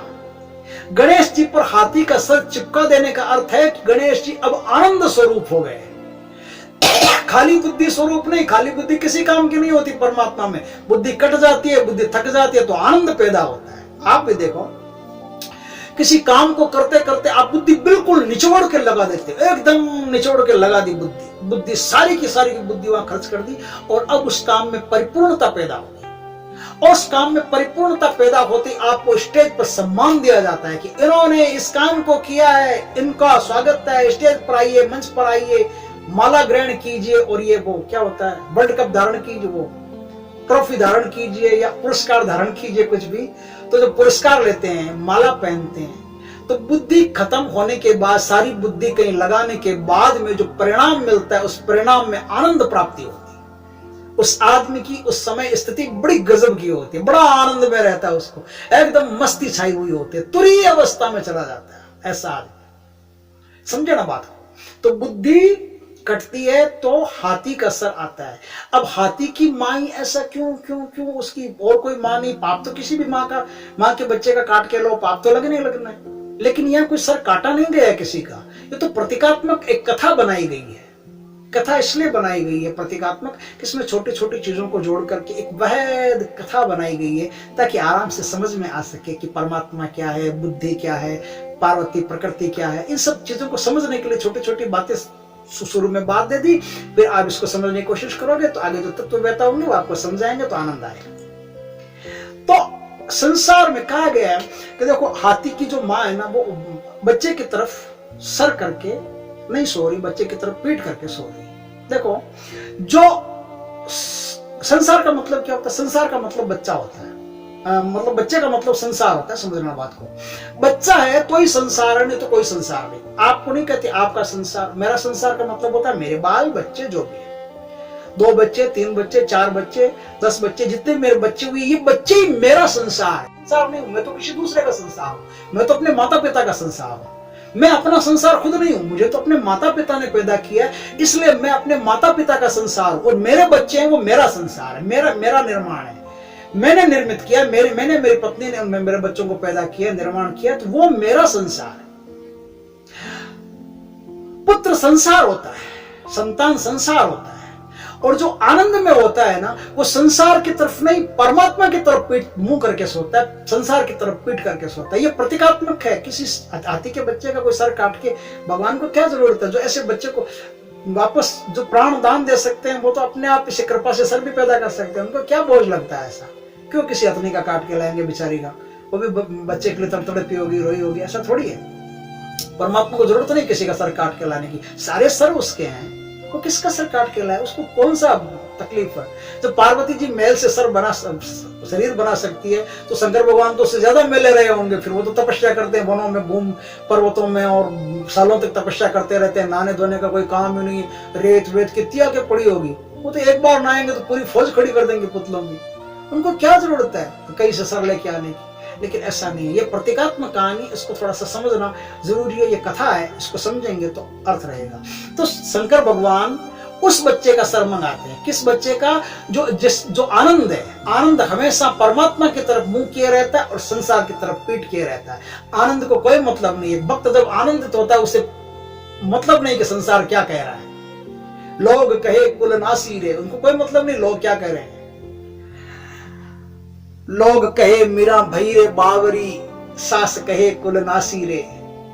बावरी कहो, कुलनाशी कहो, मीरा को कोई मतलब नहीं। मीरा संसार की तरफ पीठ किए हुए है और अपने कृष्ण की तरफ मुंह किए हुए है। तो भक्त जो आनंदित होता है, उसका मुंह हमेशा ही परमात्मा की तरफ रहता है। आप समझ गए होंगे यहाँ तक की कहानी को कि क्यों हाथी का सर हिलाया गया। इसलिए हाथी का सर लाया गया कि हाथी आनंद का प्रतीक है। जब बुद्धि परमात्मा काट लेता, परमात्मा की दुनिया में जब कोई आदमी बुद्धि लगाता है, प्रचंड बुद्धि लगाता है, प्रचंड बुद्धि लगाता है, बुद्धि कट जाती है, तो परमात्मा वहां से आनंद पैदा करते हैं। चाहे वो तुलसीदास जी नहीं कहते कि तू खेत में कैसा ही बीज डाल, बारिश आने पर उल्टा पड़े या सुलटा पड़े, तेरा बीज तो उपजेगा ही उपजेगा।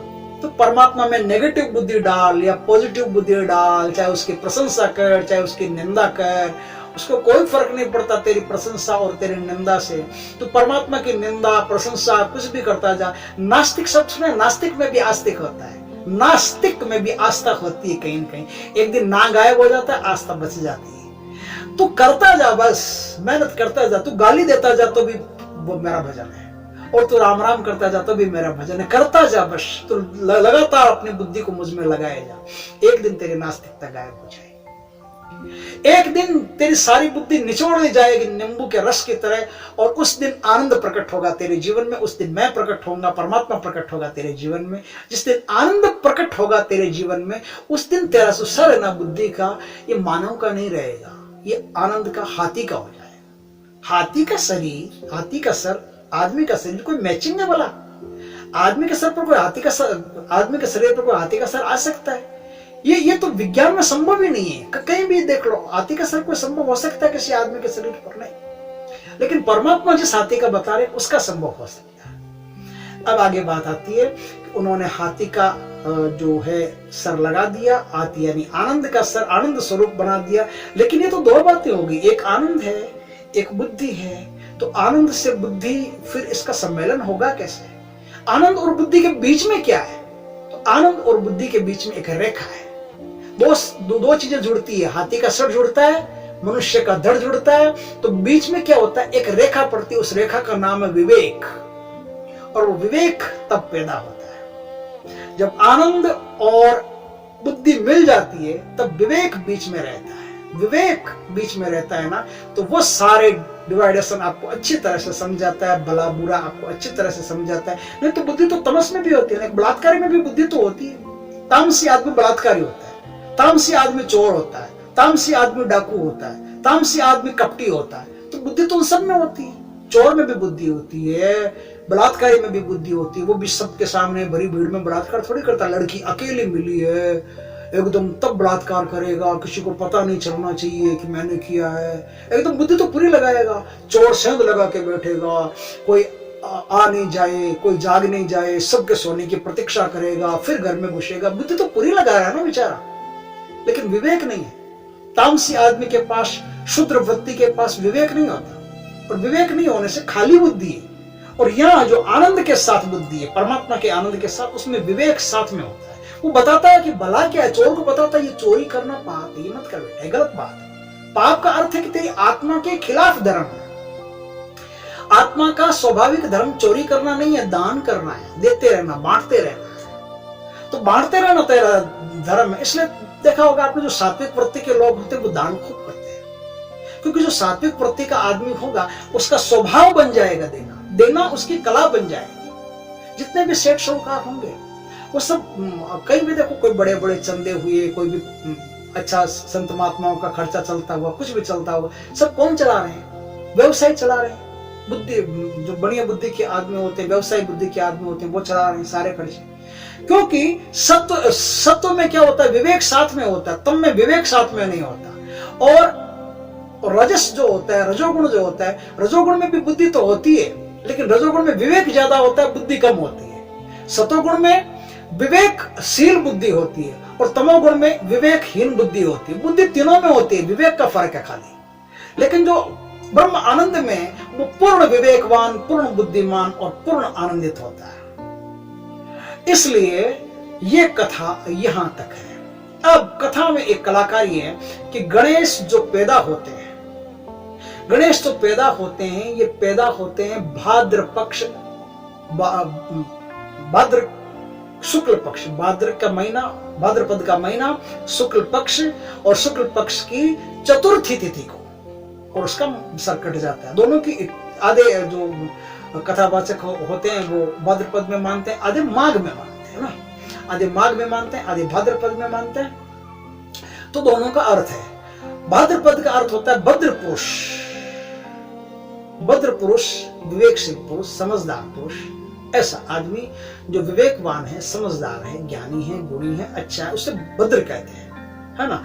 तो गणेश जी जब पैदा होते हैं तो एकदम चारों तरफ भद्रता छाई हुई है, सुंदरता छाई हुई है, वहां गणेश पैदा होते हैं। वहां गणेश पैदा होते हैं तो वो भाद्रपद का महीना माना जाता है। और शुक्ल पक्ष यानी प्रकाशवान, जो प्रकाशवान दिव्य बुद्धि पैदा होती है, वो बुद्धि पैदा होती है भाद्रपद में। ये कोई महीना नहीं है, ये औपचारिकता, बस तिथियां लिखी गई है ताकि आपके आराम से समझ में आए। 2 तिथियां लिखी है कि एक बार सर कट जाता है, फिर वापस सर जो पैदा होता है वो 5 महीने बाद में युद्ध करते करते फिर 5 महीने बाद में पैदा होता है। 5 महीने बाद में क्यों होता है उसका भी अर्थ है। युद्ध 5 महीने चलता है, 5 महीने युद्ध चलता है, 5वें महीने में उस गणेश जी का सर कटता है और वो गणेश सर कट के वापस जुड़ता है। वो भी कौन सा होता है, माघ का शुक्ल पक्ष का चतुर्थी का दिन।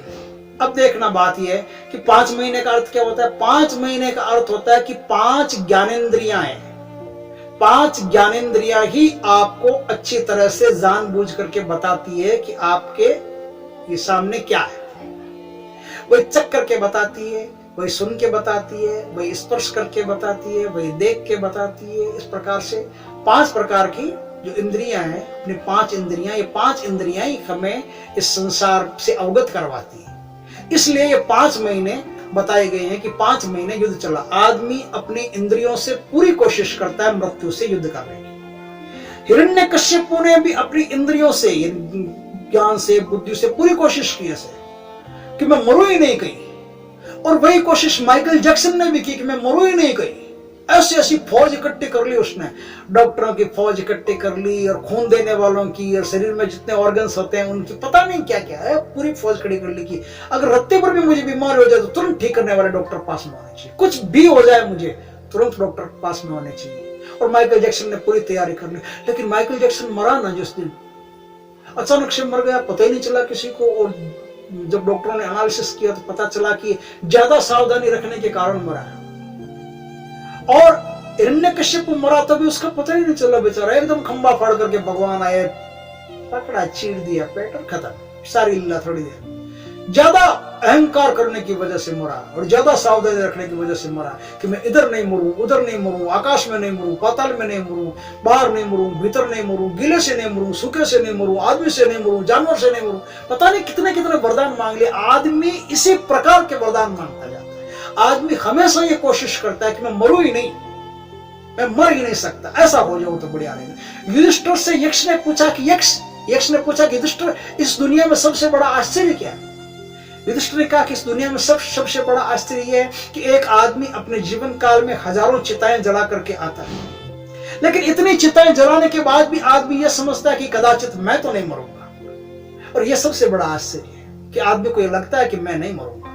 बुद्धि को आखिरी क्षण तक यह लगता है कि मैं नहीं मरूंगा। इसलिए 5 महीने का डिस्टेंस बीच में बताया गया कि 5 महीने तक बुद्धि गंभीर युद्ध करती है, जम के हर इंद्रिय से युद्ध करती है। लेकिन 5 महीने के बाद भी मरना तो पड़ता है, बुद्धि को कटना तो पड़ता है। इसलिए 5 महीने के बाद में गणेश जी का वध होता है और गणेश जी का वध होने के बाद में नया शरीर उनको दिया जाता है, आनंद का शरीर उनको दिया जाता है। आनंद का शरीर दिया जाता है कब? जब माघ का महीना आता है। माघ का महीना शुक्ल पक्ष आता है, चतुर्थी तिथि आती है। माघ का अर्थ होता है विनम्रता युक्त, परम बुद्धिमान, पांडित्य युक्त, परम बुद्धिमान, आनंदित व्यक्ति, परम आनंदित, विनम्रता युक्त, परम आनंदित व्यक्ति का नाम माघ होता है। परम आनंदित, विनम्रता युक्त, परम आनंदित, बुद्धिमान व्यक्ति का नाम माघ होता है। मैंने एक वीडियो में बताया, आज फिर बताता हूं। आपने 2 शब्द सुने होंगे, एक माघ और एक घाघ। जो कुटिल बुद्धि से युक्त आदमी है वो भी है तो बुद्धिमान ही, लेकिन बुद्धिमान घाघ है। और जो विनम्र बुद्धि से युक्त आदमी है वो भी बुद्धिमान तो है लेकिन माघ है।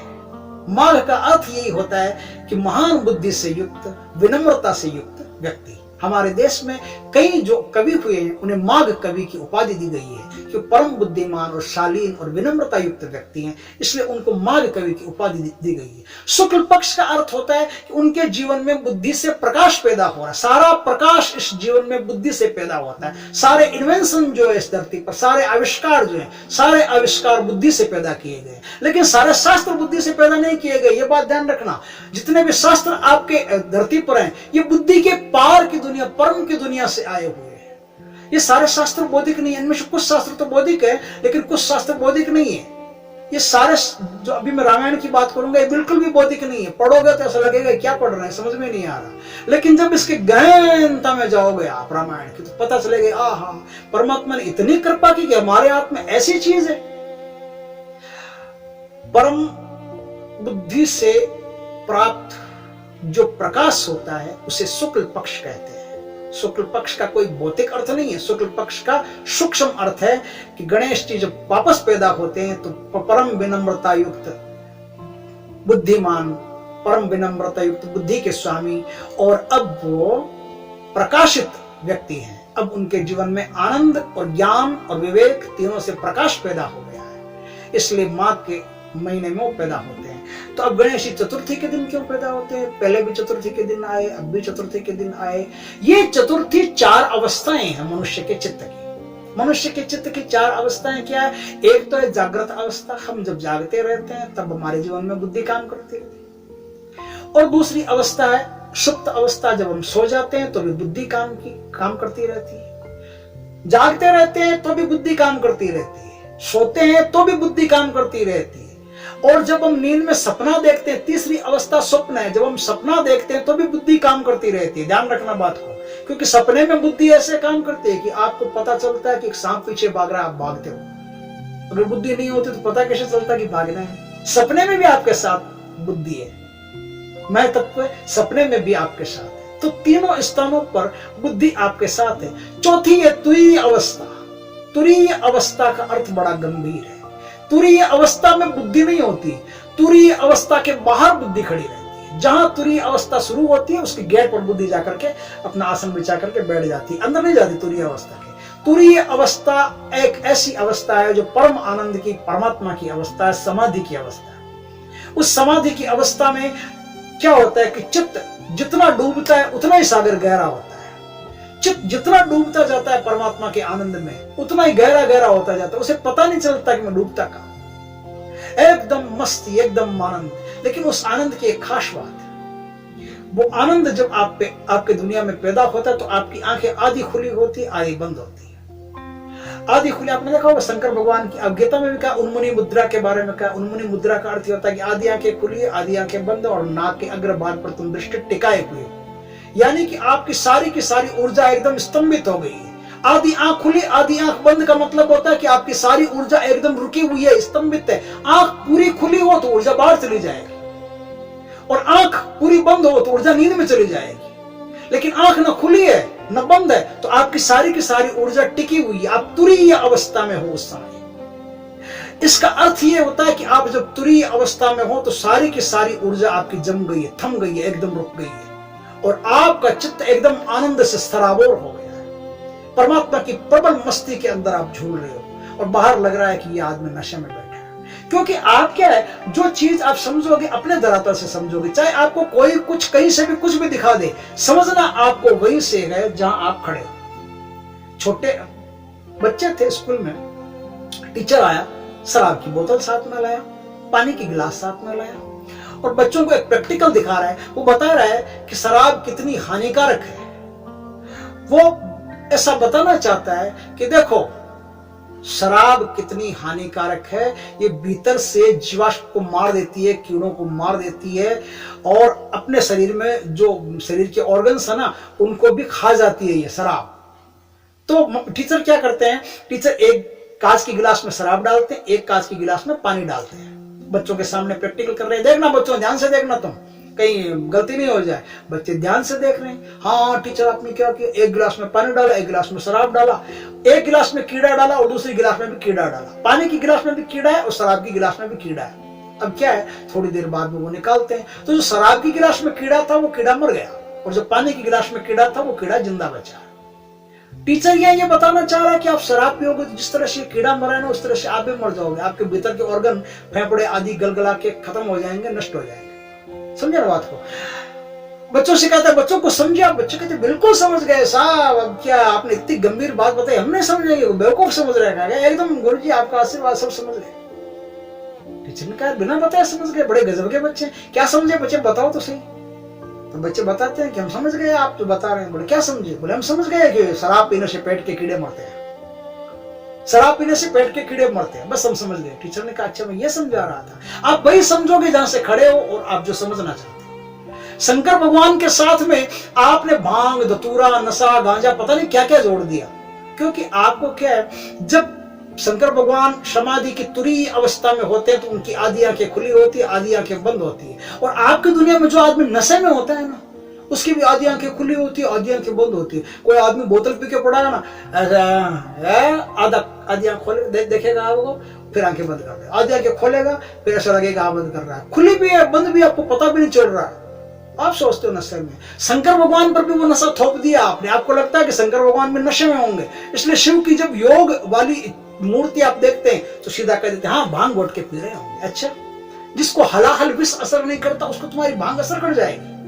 हलाल विष पीकर के जो गले में धारण कर लेता है उसको वो हलाल विष तो असर ही नहीं कर रहा है, और तुम्हारी छोटी सी भांग असर कर जाएगी। कमाल करते हो भाई, शिव को नशेड़ी बना दिया एकदम। जिसको भी नशा करना होता है या तो माता जी के नाम से बोतल चढ़ा लेता है या शिव जी के नाम से भांग चढ़ा लेता है, बस बाबा का प्रसाद, बाबा का प्रसाद होता है। ये भांग धतूरा बाबा का प्रसाद है, ये गांजा सुल्फा बाबा का प्रसाद है। ये क्या है, हमने अपने धरातल से समझा है। इसलिए हम अपने धरातल से समझते हैं कि हाँ भादवे में गणेश जी पैदा हुए होंगे या माघ में गणेश जी पैदा हुए होंगे। नहीं, ये प्रतीकात्मक शब्द है, इनके अर्थ है कि क्यों पैदा हुए हैं। अब गणेश को माघ में भगवान वापस जीवन दान दे रहे हैं और अब गणेश को गणाध्यक्ष बना रहे हैं। गणाध्यक्ष का मतलब क्या होता है? गणाध्यक्ष का मतलब होता है जिनकी गिनती की जाए उनका अध्यक्ष। गण का अर्थ होता है गिनती की जाए वो गण। जैसे गणक नहीं होता 1 2 3, ये संख्या नहीं होती, ये इनको गणक कहते हैं। इनका अर्थ होता है जो जिनकी गिनती हो सके, उनका अध्यक्ष। गिनती किसकी हो सकती है? अब यहां से बड़ी गंभीर बात है कि गिनती किसकी हो सकती है और उसका अध्यक्ष क्या है। अध्यक्ष का मतलब क्या है? मालिक नहीं है, ध्यान रखना, मालिक नहीं बनाया, अध्यक्ष बनाया। अध्यक्ष और मालिक में फर्क है। अध्यक्ष मतलब जो आगे आगे चलता है, जो अगुवा होता है, जो मुखिया होता है। बुद्धि पूरे शरीर की मुखिया है, बुद्धि नहीं तो पूरा शरीर किसी काम का नहीं। अब तुम किसी को नहीं पहचान सकते इस दुनिया में। अगर आपके शरीर से बुद्धि नाम का तत्व निकाल दिया जाए तो न तो आप धन के प्रति मोह रखोगे, न परिवार को पहचान सकोगे, कुछ भी इस संसार में आपके फिर किसी काम का नहीं। आपके इस संसार में सब कुछ काम का इसलिए होता है कि आप बुद्धिमान होते हो तो ही आपके काम का होता है। चाहे आप थोड़े बुद्धिमान हो उससे कोई फर्क नहीं पड़ता, अगर ज्यादा बुद्धिमान होगे तो ही आपके काम आएगा, क्योंकि बुद्धि अध्यक्षता करती है, हर चीज में अध्यक्षता करती है। ये गणक क्या है इसको थोड़ा समझ लें कि महर्षि कपिल ने क्या है, सांख्य शास्त्र में पूरी गणित बताई है। शरीर में क्या क्या है उसकी पूरी गणित बताई है। उन्होंने कहा कि 5 तत्वों से आपका शरीर बना है, 5 तत्वों से शरीर बना है। 5 उसमें कर्मेंद्रियां हैं, 5 कर्म करने वाली इंद्रियां, आंखें, नाक, कान, ये सब कर्मेंद्रियां बताए उन्होंने। कर्मेंद्रियां 5 कर्मेंद्रियां, 5 ज्ञानेंद्रियां हैं। ये जो अभी मैंने बताया वो ज्ञानेंद्रियां, और जो हाथ पैर ये सब है ये कर्मेंद्रियां। 5 कर्मेंद्रियां, 5 ज्ञानेंद्रियां, 5 तत्व और 5 इनकी तन्मात्रा। तन्मात्रा बोलते हैं सेंसेसरी को, शक्ति को। जो अपनी ज्ञानेंद्रियां ना, उन ज्ञानेंद्रियों की जो शक्ति है उस शक्ति को हम बोलते हैं तन्मात्रा। तो 5 तन्मात्रा, ये 20 हो गए। अब 21वां बताते हैं कि मन, बुद्धि, अहंकार 23, पुरुष और प्रकृति ये 25 तत्व है। ये 25 तत्वों गिन के बताते हैं। इन 25 तत्वों में बुद्धि अध्यक्ष है। अध्यक्ष मतलब सबसे आगे आगे बुद्धि चलती है, नेतृत्व बुद्धि करती है। आपके जीवन में सारा नेतृत्व अध्यक्ष करता है, नहीं कहते अध्यक्ष बनाया, अध्यक्ष महोदय नेतृत्व करेंगे। तो उसी तरह से बुद्धि पूरे शरीर का नेतृत्व करती है। इसलिए बुद्धि का जो देवता बनाया है भगवान ने गणेश को, आनंद बुद्धि विवेक गणेश, इसलिए बुद्धि को गणाध्यक्ष बनाया और प्रथम पूज्य बनाया है। प्रथम पूज्य का अर्थ होता है कि पहले इसकी पूजा होगी बुद्धि की, तभी पूरा शरीर काम का है। बुद्धि की पूजा के बिना कोई शरीर काम का नहीं। इस प्रकार से आपने इस कहानी को अब तक सुना है। ये जो कहानी थी आपकी तरफ से वो अब कथा बन गई है, अब ये कहानी नहीं रही है, और कथा में, कथ्य में सत्य आपके सामने प्रकट हो गया। मैंने अपनी तरफ से पूरी कोशिश की ज्यादा से ज्यादा अच्छा बोलने की, लेकिन मुझमें जितनी योग्यता है मैं उस योग्यता के अनुसार ही बोल सकता हूँ। सारी कथा परमात्मा ने मुझे दी और ये सारी कथा मैं आपको समर्पित करता हूँ। अगर अच्छी लगे तो आप इस कथा को जरूर शेयर करें लोगों के साथ, क्योंकि हिंदू धर्म की जो ये कथा है, सनातन धर्म की कथा है, ये हंसी मजाक का बड़ा पात्र बन गई है। और हंसी मजाक का पात्र बनने से इस कथा का प्रचार प्रसार जितना होगा उतना कम से कम ज्ञान पैदा होगा कि ये कथा है क्या और हम सुन क्या रहे हैं। इसके साथ ही मैं आप सबको नमस्कार करता हूँ। जय भोलेनाथ की, जय गणेश, जय श्री कृष्ण मित्रों।